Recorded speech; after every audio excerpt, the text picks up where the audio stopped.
All right. Good morning. So, I'm gonna go make some breakfast. Um,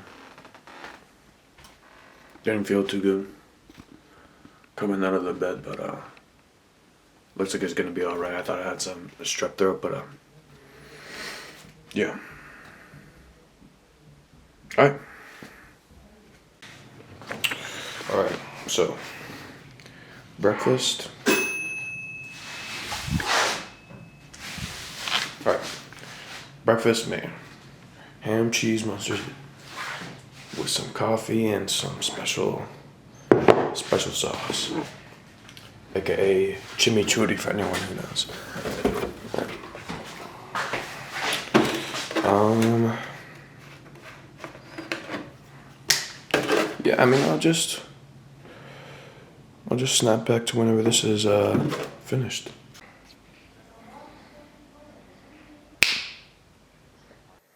All right, what is up, YouTube? Today I'm doing some chest, delts, and triceps, coupled with some forearms. And today I just want to talk about my 225 bench. Um, I just say first of all, like strength inflation and like that physique inflation, it's pretty true. I mean, I just watched like a YouTube short on like how rare a 225 bench is, not even like in the general population, but like in gym goers. And it's like crazy small. It's like, well, it's like 3% of people actually go to the gym, like from the general population, I believe. And it's like, I don't even know. It's like, don't quote me on this, but I think it's like 0.075 can bench 225 of those gym goers. I think that's just crazy. It's like one in every 100 person. I don't know if it's of them going to the gym or in the world can bench 225. And I just wanted to say that before starting off the video. And benching 25, or at least like getting up to it, was pretty hard. I mean, at least for me, right? Cuz this is me at 185 and now I can rep it out, but like at the start of the year, so I want to say like maybe like September of 20, no, not even September. I think it was September of 2023. It was like my max and it stayed there. It just stayed there. This is new. Like this just happened. And it's really just like I think it's just a lot of like chest building, back building. Like if you get like some big, wide, just thick traps, lats, making sure you put the blood in your like rear delts whenever you're doing the bench press. I think that really helps out. Also, like learning how to use leg drive. I'm literally like, I know you can't see it, but I'm literally like folded into like a C. That's how far back my legs are in compared to my body on the bench. Like they're past my waist. But yeah. And you can see like this is hard, right?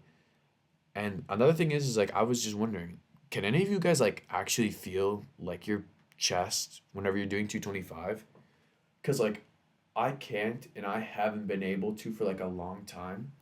And it's just like it's kind of scary for me cuz like I can't feel my chest fibers.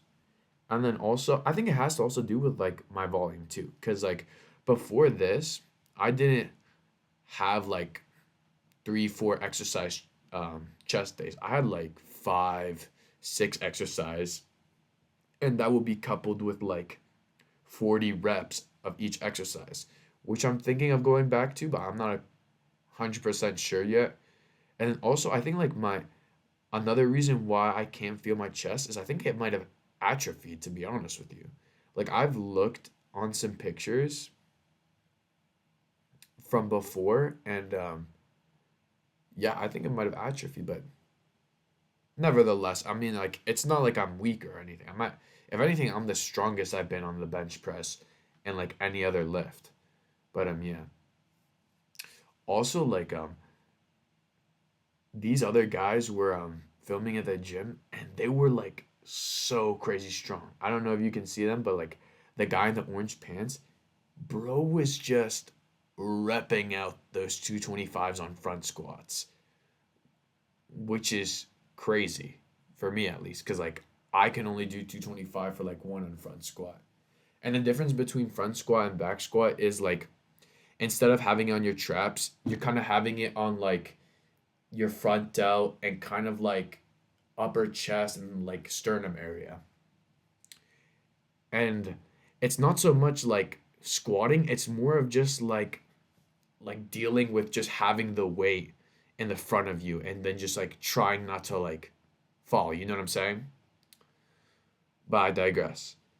Um Also like with helping to you get like a bigger bench, I definitely oh, like close grip bench press and actually like feeling like it's the lateral head of your tricep.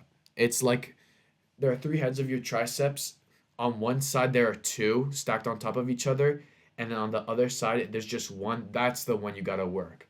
I haven't felt that as I felt it like on the close grip bench press, and like just making sure that like your lats are like pulled all the way down and your like arms are like right next to each other, super close, makes like a world of a difference, and it really helps you like lock out. Like I don't know if you saw it, but like whenever I bench press, the hardest point for me, like my sticking point is like the bottom. And then as soon as I get like halfway up, my shoulders and my triceps just take over and they just lock it out perfectly. Um Also this was like 2, 3 weeks ago. And then now like I'm in January. I have not recorded a single video because of just how jam-packed it is. And it's like people are like so close to each other. It's actually crazy. Like I didn't think it was gonna be this bad, but it is. But going back, yeah, just like getting your triceps strong, getting your shoulders strong, and also like I don't know. I think a lot of the times like YouTubers are like or influencers in general, they're like, oh, don't train your front delts because you already train them and like bro, I'm not gonna lie, train your front delts. I mean, I don't know you personally, but like if you don't have like freaking delts that like connect to your chest, I think you got some room to grow. I mean, like you know what I'm saying? But yeah. I mean, I definitely it's like a personal thing too, which I don't know why more people don't talk about. Like, yeah, if your delts are huge, like if your delts are jutting farther out than your chest is, yeah, maybe like hold a little bit back on your delts, but like if they're not, then like just blast them, I guess, because like the delts and the tricep work has really been helping me, especially like right here, as you can see, like I actually like really feel that lateral head. It's crazy. And then skull crushers. I don't really have to work on skull crushers, because like um the starting years of my lifting journey, I kind of only did arms.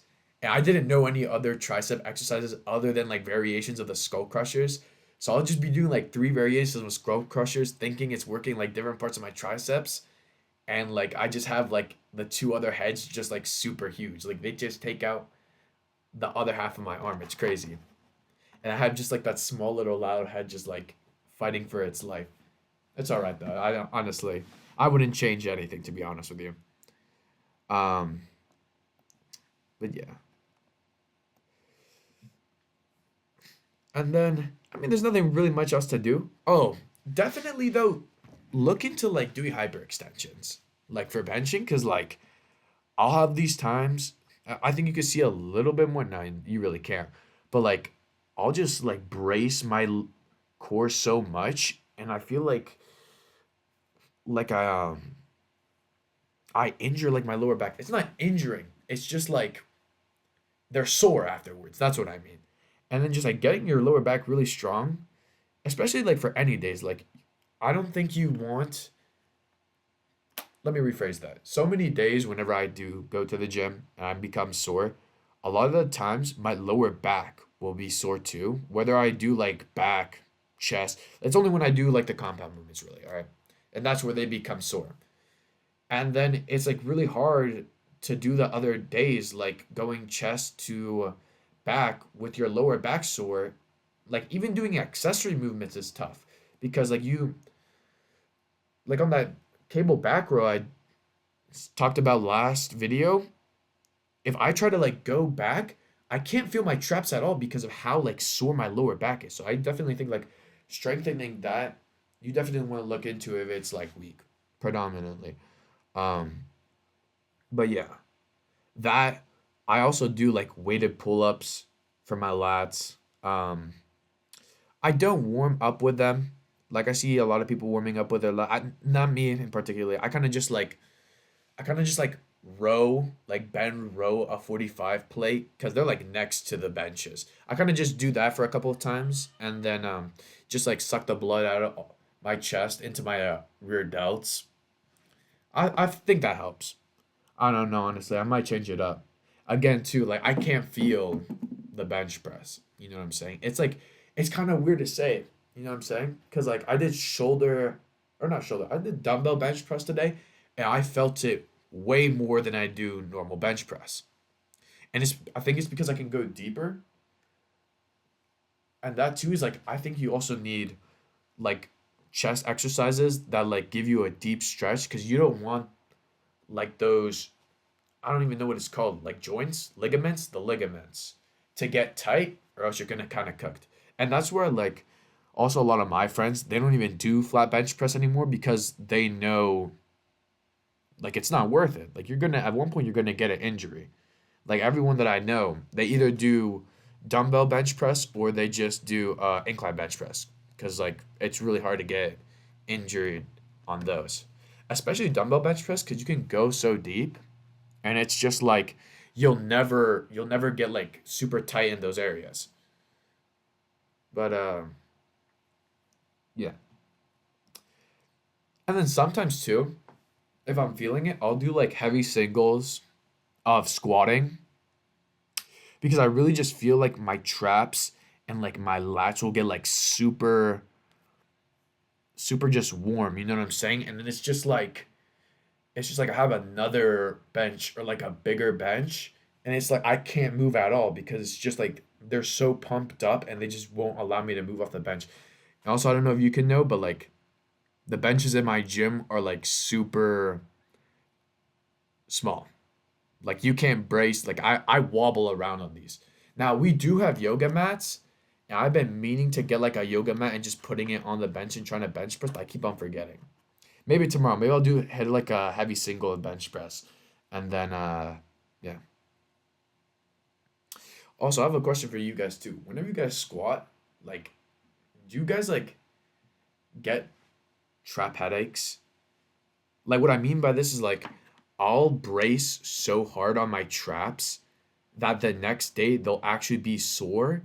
So sore to the point where they're like pulling down on my head and I have to like physically stretch them out or else I'll get like a migraine. And it's like one of the most painful migraines. Like I've never had migraines until I've been to the gym and I just like either destroyed my traps one day or just did like a heavy single or just like a heavy squat day in general.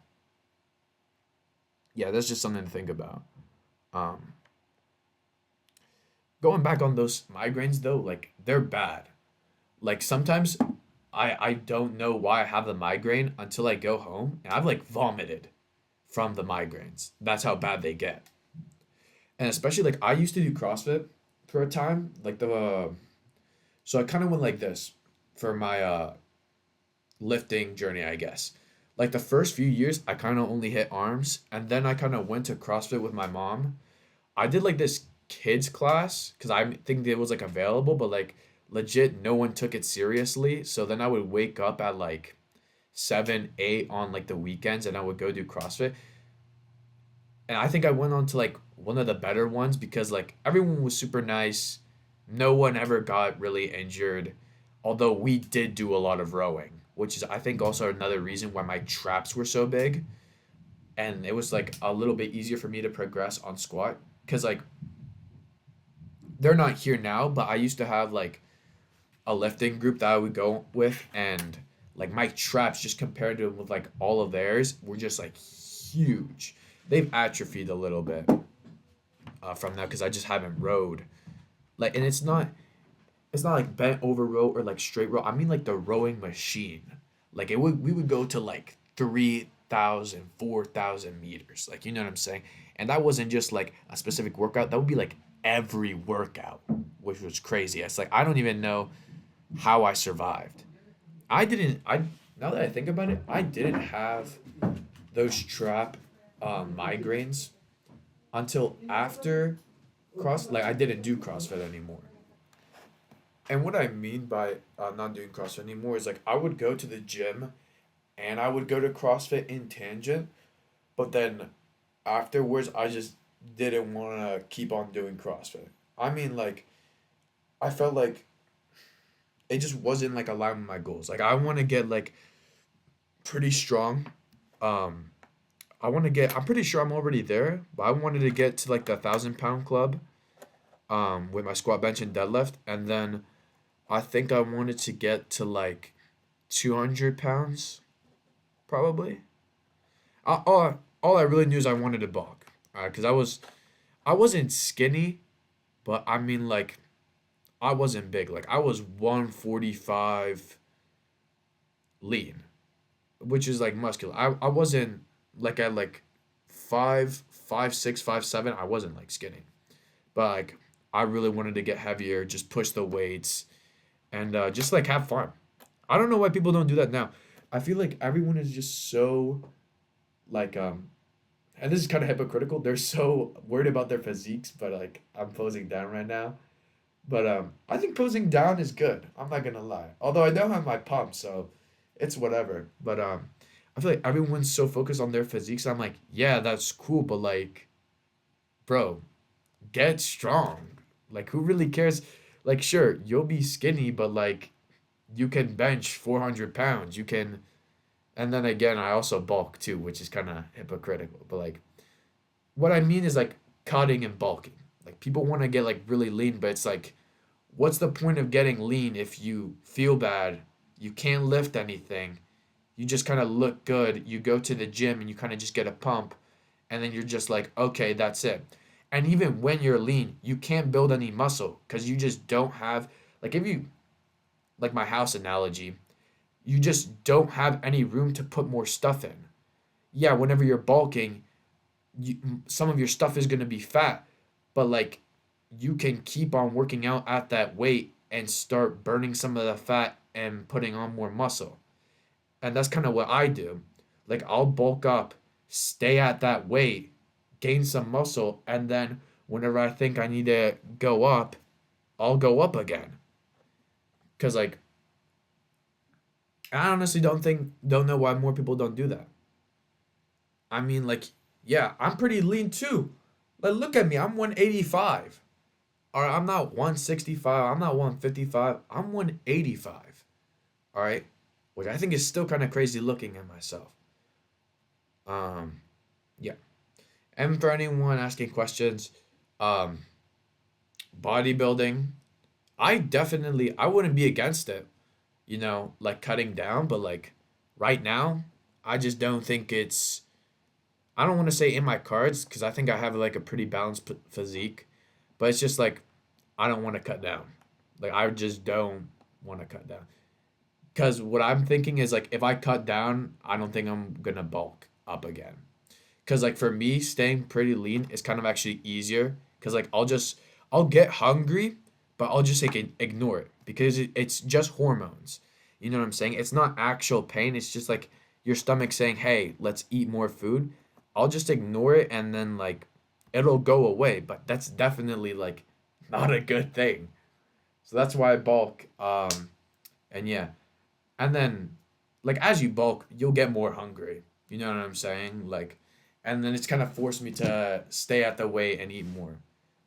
But yeah, that's kind of the end of my rant. And I hope you guys have a good day. Stay big, stay strong. Yeah, see you. All right, this is my post-workout meal. Some banana, sushi, soy sauce, and apple cider. All right. And yeah, I mean, I'm gonna go through a full day eating. Maybe. Or maybe not. I don't know. We'll see if I fall asleep or not. All right. And yeah, wait. Let's take a far away shot and but